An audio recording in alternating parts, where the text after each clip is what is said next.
Во Собранието на Република Северна Македонија започната е амандманската расправа за ребалансот на буџетот. Владата предложи четврт сет на мерки со цел справување со последиците од пандемијата, мерки за заштита на работни места, за обезбедување на ликвидност на државната каса, како и сервисирање на најприоритетните обврски. Овој сет на мерки се состои од 3 столба: граѓаните, односно социјалниот сегмент, што се однесува на граѓаните и нивниот стандард за соочување со овој период, приватниот сектор и фискална и финансиска стабилност воопшто во економијата, вклучувајќи ја и финансиската стабилност на општините.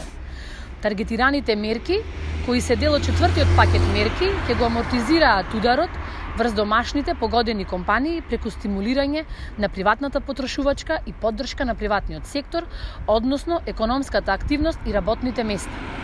Четвртиот пакет мерки, меѓу другото, предвидува поддршка на плата во компании кои имаат одреден пад на приходи како последица на пандемијата, домашна платежна картица за ранливи категории погодени од COVID-19, за плаќање на домашни производи и услуги кај погодените сектори,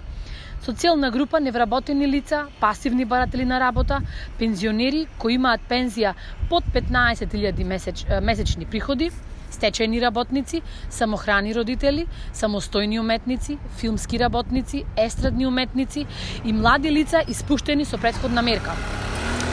Поддршка на производители, преработувачи, извозници на грозје, наливно вино и вино во шишиња, туристички водичи, регистрирани како самостојни вршители на дејност,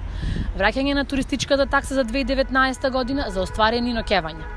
Повторувам, уште еднаш, дека целта на оваа влада, предводена од СДСМ, е со ребалансот на буџетот да се обезбедат средства за надминување на неповолните текови предизвикани од COVID-19 кризата.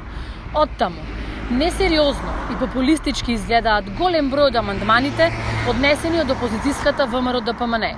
Меѓу нив и моите колешки од Битола, кои предпоставувам во деновите што следат ќе сакаат да ја замајуваат јавноста дека владачкото мнозинство предводено од СДСМ во Собранието не сака да издвои пари за проекти за Битола, како што се детското одмаралиште, нов старски дом, автопат Велес Битола, инфективното оделение, повеќе пари за образованието и друго. Сакам да потсетам дека дел од овие проекти се веќе содржани во програмата на СДСМ,